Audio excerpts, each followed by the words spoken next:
మీరు ఇంజనీరింగ్ చేశారా? జాబ్స్ కోసం సెర్చ్ చేస్తున్నారా? 3600 మందికి పైగా స్టూడెంట్స్ కి జాబ్స్ వచ్చేలా చేసిన code Gyan 100 days software course లో జాయిన్ అవ్వండి. మీ కెరియర్ ని బిల్డ్ చేసుకోండి. నమస్తే, వెల్కమ్ టు సుమన్ టీవీ. ప్రస్తుతం మనతో పాటు ఉన్నారు ఫ్యామిలీ కౌన్సిలర్ రజనీ రామ గారు. నమస్తే మ్యామ్. నమస్తే నవీన. మ్యామ్, ప్రేమ, స్నేహం, సెక్స్ మధ్యలో వ్యత్యాసాన్ని గుర్తించాలి అంటే ఎలా అంటారు? అంటే రిలేషన్షిప్లో ఒక్కొక్కరు ప్రేమగా మాట్లాడతారు, ఒక్కొక్కరు స్నేహపూర్వకంగా ఉంటారు, ఒక్కొక్కరు వేరే విధంగా ఉంటారు. ముందు అలా ఉంటారు, తర్వాత ఇంకొకలా ఉంటారు, మోసాలు జరుగుతూ ఉంటాయి. అంటే మూడిటిని మనము గుర్తించాలి అంటే ఒక రిలేషన్షిప్ మీద తెలిసిపోతుంది మనకి. నవీన గారు, మనం చూస్తున్నాం బయట చాలామంది వాళ్ళ కళ్ళల్లో, గుండెల్లో ఉన్నది ఏదైనా కళ్ళల్లో ఖచ్చితంగా కనిపిస్తుంది. తర్వాత వాళ్ళ మాటల్లో కూడా తెలుస్తుంది, వాళ్ళ స్మైల్లో తెలుస్తుంది, వాళ్ళ బాడీ లాంగ్వేజ్లో తెలుస్తుంది. ఖచ్చితంగా అది ఆపోజిట్ పార్టీ అర్థం చేసుకోగలరు, అర్థమైపోతుంది మనకి. మనం అర్థం కానట్టు నటించుతాం. మనం అంటే మనం కాదు, యువతలు ఎవరైతే ఉన్నారో వాళ్ళు. ఎందుకు నటించకపోతే మళ్ళీ అతనికి ఫీలింగ్స్ పెంచిన వాళ్ళం అవుతాం, అమ్మాయి అయినా అబ్బాయి అయినా. కాబట్టి అర్థం కానట్టు గుర్తించినట్టు ఉంటుంటారు. అది మంచి పద్ధతి, అలా ఉండటం అనేది ఎంకరేజ్ చేయకూడదు. ఇప్పుడు ప్రేమ అనేది, ఆ ప్రేమ వేరే తెలిసిపోతుంది. ఇష్టంగా మాట్లాడుతూ ఉంటారు, నైస్గా మాట్లాడుతూ ఉంటారు, మంచిగా మాట్లాడుతూ ఉంటారు. ఈ మాటల వల్ల మనం కనిపెట్టగలుగుతాం. తర్వాత తను ఎక్కడన్నా కష్టపడిపోతుందేమో అని ఆలోచిస్తూ ఉంటారు. అబ్బాయినైనా సరే, అమ్మాయిలు విపరీతంగా ఇష్టపడుతున్నప్పుడు నేను ఈ రోజులను బట్టి అది ప్రేమ అని నేను చెప్పలేను నవీన గారు. ఇన్ఫాక్చుయేషన్ అంటారా? అంతే. ఆకర్షణ, బాగా ఆకర్షణ, అట్రాక్షన్. ఈ అట్రాక్షన్ ఒక ఏ వయసుకి ఆ వయసు తీసుకోండి. ఒక 12-13 ఏళ్ళు వచ్చిన పిల్లల్ని నేను బాగా గమనిస్తుంటాను. అక్కడి నుంచి చూసుకుంటే పైకి పెద్ద వయసు వచ్చే కొద్ది పిల్లలు, 13 ఏళ్ల పిల్లల్ని తీసుకుంటే వాళ్ళు చెప్తారు నాకంతా తెలుసు. మరి అంతా అంటే ఏంటో. 16 ఏళ్ల పిల్లల్ని తీసుకోండి, అరే నాకు అన్నీ తెలుసు, నాకేం చెప్పకు. ఒక 20 ఏళ్ళ వాళ్ళని తీసుకుంటే, 20 ఏళ్ళు వచ్చి నాకు నువ్వు చెప్పాలా. ఒక 30 ఏళ్ళ వాళ్ళని తీసుకోండి, నాకు ఇంత వయసు వచ్చింది, నాకు చెప్పాలా ఇంకా 30కే. ఇంకా అక్కడి నుంచి ఓకే అంటూ ఉంటారు. అంటే మరి వాళ్ళకి ఏం తెలుసు కదా. వీళ్ళు అనుకుంటారు వాళ్ళు అనుకున్నదే కరెక్టు, వాళ్ళకి అన్నీ తెలుసు, తను వెళుతున్న రూటు మంచిది అని కూడా తెలుసు వాళ్ళకి, వాళ్ళ మనసులో వాళ్ళకి. అది వాళ్ళు తప్పుగా ఉన్నారా చెడుగా ఉన్నారా ఎదుటి వాళ్ళకి అది అర్థమవుతుంది, వాళ్ళకి తెలియదు. ప్రతి వాళ్ళు అలాగే అనుకుంటారు. కాబట్టి అది ఎందుకు అనుకుంటారు అంటే అది అట్రాక్షన్. అవతల వ్యక్తి మీద వాళ్ళకున్న అట్రాక్షన్ వల్ల వాళ్ళకి ప్రేమించేస్తున్నామని, అవతల వాళ్ళు వీళ్ళని బాగా ప్రేమించేస్తున్నారని, తను లేనిదే అవతల వ్యక్తి ఉండలేకపోతున్నారని ఇలాగా ఫీల్ అయిపోతూ ఉంటారు. ఇలా అన్నారు కూడా ఒక మాట్లాడుతాను మేడం. అబ్బాయిలు చాలా మంది ఇప్పుడు అమ్మాయిలు నవ్వుతూ మాట్లాడినా, అతను చూసి నవ్వినా ప్రేమిస్తుంది అని ఫీల్ అయిపోతూ ఉంటారు కదా అబ్బాయిలు. అలాగే అనుకుంటారు. ఎక్కువగా బోల్తా పడేది అబ్బాయిలు కూడా ఉన్నారు, 50-50. ఎవరో ఎక్కువ తక్కువ అని చెప్పలేం. అమ్మాయిలు ఇంకా తొందరగా అట్రాక్ట్ అవుతారు, అబ్బాయిలు కొంచెం లేట్గా అట్రాక్ట్ అయినా అందులోనే ఉండిపోతారు. అమ్మాయిలు తొందరగా అట్రాక్ట్ అయినా కొంచెం తొందరగా బయటకు వచ్చే ఛాన్సెస్ ఉన్నాయి, రాగలుగుతారు. వీళ్ళు కొంచెం లేట్గా అందులో పడినా రాలేరు ఇంకా అందులో నుంచి. అలాంటి అబ్బాయిలు ఉంటారు. అదేంటంటే దీనికి అంతటికి అట్రాక్షన్ అండి, అట్రాక్షన్. నిజమైన ప్రేమలు నాకైతే ఎక్కడ కనిపించటం లేదు. ఇప్పుడు సినిమాల్లో కూడా నిజమైన ప్రేమను ఎక్కడ చూపిస్తున్నారండి? ఏదన్నా సినిమాలో హీరో హీరోయిన్ మధ్యన లాంగ్వేజ్ ఏం చూపిస్తున్నారు? డ్యూయెట్ చూపిస్తారా? డ్యూయెట్ అంటున్నారు, దాన్ని ఐటమ్ సాంగ్ చూపిస్తున్నారు. ఒకప్పుడు హీరో హీరోయిన్స్ మధ్యన డ్యూయెట్స్ చూపించేవారు, ఇప్పుడు ఐటమ్ సాంగ్ చూపిస్తున్నారు. మరి ఐటమ్ సాంగ్ చూపించేప్పుడు నిజంగా ఒకరి మీద ఒకరికి ప్రేమ గౌరవం ఉన్న వాళ్ళైతే కాబోయే భార్యాభర్తలుగా అలా అంతమంది జనాన్ని పెట్టుకుని ఐటమ్ సాంగ్ ఎలా చేస్తారండి? అక్కడ ప్రేమ కనపడుతుందా మీకు? మరి సినిమాలో అది చూపిస్తున్నారా ప్రేమని? నిజమైన ప్రేమని వాళ్ళే చూపించట్లేదు, చూపించలేరు కూడా. అలాంటప్పుడు జనానికి ఏది నిజమైనది ప్రేమ అనేది ఎలా అర్థమవుతుంది? అంటే సినిమా వాళ్ళు చూపిస్తేనే మాకు ప్రేమ కలుగుతుందా అంటే అది ఒక పెద్ద సినిమా అనేది రోల్ మోడల్ కదండి ప్రతి ఒక్కళ్ళకి. నువ్వు మర్చిపోయావా, ఆ సినిమాలో చూడలేదా, ఈ సినిమాలో చూడలేదా అని అంటున్నారు కదా. అంటే అది ఒక పెద్ద మనకి ఎదురుగుండా మనకి చేసి చూపించేటటువంటి ఒక రోల్ మోడల్ సినిమా అనేది. కాబట్టి మంచైనా చెడైనా అదే నిజమని నమ్ముతున్నారు ప్రజలు, ముఖ్యంగా ఆ వయసు వాళ్ళు. 13 to టీనేజ్ అని కూడా చెప్పలేము, కొంచెం పెద్ద వయసు అయినా సరే. ఆ పెద్ద వయసు వచ్చినా బోర్లా పడుతున్నారు కదా, ఒక 30 సంవత్సరాల వరకు అనుకోండి, అది అంతా వాళ్ళకే తెలుసు అంటారు. ఒక 40 సంవత్సరాలు వస్తే కానీ కొంచెం అంత ఏమన్నా తెలుస్తుందేమో వాళ్ళకి. అప్పటికి జరగాల్సింది జరిగిపోతుంది. కాబట్టి ఈ ప్రేమలు నిజమైన ప్రేమలు అనేవి లేవు.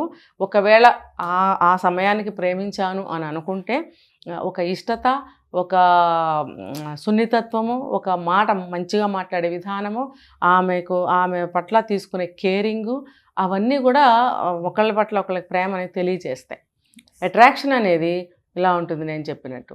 ఇంకా వ్యామోహం అంటారు కదా మేడం, మరి వ్యామోహం అంతే ఆ అబ్బాయి నచ్చాడు, ఈ అమ్మాయి నచ్చింది కాబట్టి కొంచెం లైన్లో పెట్టుకుని మనము మన కోరిక తీర్చుకోవచ్చు ఇఫ్ ఆమెకి ఇష్టమైతే. అలా ఉంటున్నారుగా ఇప్పుడు, అలా కూడా ఎక్కువ ఉంటుంది. ఇది ఈజీగా ఇద్దరు ఒకళ్ళ ట్రాక్లోకి ఒకళ్ళు వచ్చేస్తున్నారు, చాలా ఈజీ ఇది వీళ్ళకి. ఎందుకంటే ఇది ఎవరికి తెలీదు, ఏముంది కాసేపు హోటల్కి వెళ్ళి భోజనం చేసి వచ్చినట్టే కదా, వెళ్దాం పదా అంతే, అయిపోయాయి. మళ్ళీ ఒకటిసారి రెండుసార్లు వాళ్ళు ఇంకొక వాళ్ళతో వెళ్ళిపోతుంటారు. అంటే అందులో రియల్ లవ్ ఉండదు అంటారా? లవ్వా? వ్యామోహం కదా మనం మాట్లాడుకుంటున్నాం. వ్యామోహం ఉన్న వాళ్ళకి లవ్ ఉంటుందా? లవ్ ఉన్న వాళ్ళకి వ్యామోహం ఉంటుందా? ప్రేమ ఎప్పుడు త్యాగాన్ని కోరుతుందండి, ఇంకా మరి దేన్ని కోరదు. ఆ వ్యక్తికి ఏదన్నా గాలి తగిలినా కూడా నొప్పి కలుగుతుందేమో, లేకపోతే ఆ వ్యక్తి కోసం నేను ఇది చెయ్యాలి అది చెయ్యాలి, తన కళ్ళల్లో బాధ చూడకూడదు, అతను ఎప్పుడు కూడా సంతోషంగా ఉండాలి, ఇలా అనుకునేది ప్రేమ అండి. అది ఎక్కడుంది? లేదు కదా మేడం. ఒక్కొక్కరికి లవ్ అనేది స్కూల్ ఏజ్ నుంచి ఉంటుంది కదా, మామూలుగా స్కూల్ ఏజ్లో ఒక లవ్ అంటారు, కాలేజ్ అంటారు, కానీ ఫైనల్గా చేసుకునేది ఒకళ్ళు ఉంటుంది పెళ్ళి. అంటే అవన్నీ ఎలా చూడొచ్చు, దీన్ని ఎలా చూడొచ్చు అంటారు? మీరు స్కూల్ అన్నారు కాబట్టి అది ఇష్టం అండి, అది ఒక అనుబంధం. చిన్నప్పటి నుంచి ఒకే స్కూల్లో 10th వరకు చదివిన వాళ్ళు ఉంటారు, తర్వాత కూడా కలిసి చదువుకునే వాళ్ళు ఉంటారు. ఇది ఒక బంధం ఏర్పడుతుంది చిన్నప్పటి నుంచి, బాగా మంచి స్నేహంతో, ఒకళ్ళంటే ఒకళ్ళ ఇష్టంతో. అంటే ఒకళ్ళ ఇద్దరి ఇష్టాలు ఒకటి అవ్వచ్చు, ఒకళ్ళంటే ఒకళ్ళకి వాళ్ళ లక్షణాలను బట్టి ఇష్టత కలగచ్చు.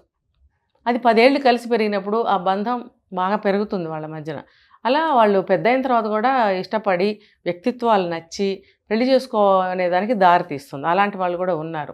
అయితే కేవలం వాళ్ళ వ్యక్తిత్వాలు నచ్చి, వాళ్ళ లక్షణాలు నచ్చి, తర్వాత నేనంటే ఆమెకి చాలా ఇష్టం, నేనంటే అతనికి చాలా ఇష్టం, నా మాట వింటుంది, నా మాట వింటాడు, మాకు అందరిలాగా ఏ ప్రాబ్లం రాదు అనుకున్న తర్వాత పెళ్లి చేసుకుంటారు.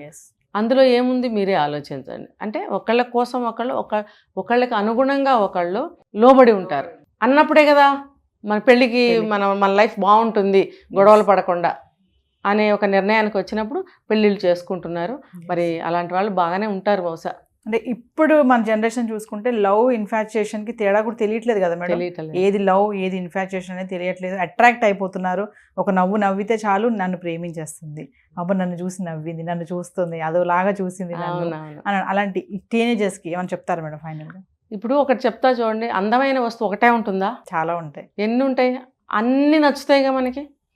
ఇప్పుడు ఫస్ట్ ఎవరైతే పరిచయం అయ్యారో వాళ్ళతో కొద్ది రోజులు జర్నీ బాగుంటుంది. తర్వాత ఇంకా అందమైన అమ్మాయి కానీ అబ్బాయి కానీ కనిపించినప్పుడు దానికి ఫిదా అవ్వరా? అవుతారు కదా, నచ్చుతారు కదా. మనం నిజాలే మాట్లాడుకుందాం. నచ్చినప్పుడు అది కూడా నచ్చుతుందిగా. మరి అలాగే 4 అందాలు ఎదురుగా ఉన్నప్పుడు 4 నచ్చుతాయిగా. దాన్ని ఏమంటారంటే దాన్ని లవ్ అనరు, అది అట్రాక్షన్ అంతే. అంతే. అది కేవలం అందాల సృష్టిలో అందాలన్నీ కళ్ళతో ఆనందించవచ్చు, తప్పులేదు. మరి దాన్ని నా వైపు చూసింది కాబట్టి నన్నే ఇష్టపడుతుందని పప్పులో కాలు వేయకండి. అబ్బాయినా అమ్మాయినా సరే, ఆ అబ్బాయి నన్నే చూసి నవ్వాడు అని అంటే నువ్వు బాగున్నావు, నువ్వు నచ్చావు, నీ మాట నచ్చింది, మాట్లాడాలనిపించింది, కానీ ఇంకొక అమ్మాయిది కూడా నచ్చింది, ఆ అమ్మాయితో కూడా మంచిగా ఉంటాడు అంటే ఆ సృష్టిలో ఎన్ని అందాలు ఉన్నా సరే అన్నిటినీ కూడా మనము ఆ కళ్ళతో ఆనందించవచ్చు, ఒక మాటలతో మాట్లాడి మన ఆ ఇష్టాన్ని తీర్చుకోవచ్చు, ఎక్స్ప్రెస్ చేయొచ్చు. బట్ అంత లవ్ కాదు. ఇప్పుడు ఒక అందమైన వ్యక్తి మంచిగా స్మైల్ చేస్తుంది, చాలా చక్కగా నైస్గా మాట్లాడుతుంది, అరే చక్కగా భలే మాట్లాడుతుంది, మాట్లాడదాం 2 మాటలు అని అనిపించదా? అలాంటి వాళ్ళు ఒక్కళ్ళే ఉంటారా? ఎంతమంది ఉంటారు? అందుకని నాతో మాట్లాడితే నన్ను చూసి పడిపోయాడు లేకపోతే పడిపోయింది, నేనంటేనే పడి చచ్చిపోతున్నారు, నన్నే పెళ్లి చేసుకుంటారు అని అనుకోవడం అనేది అవివేకం, గుడ్డితనం, అది తప్పది.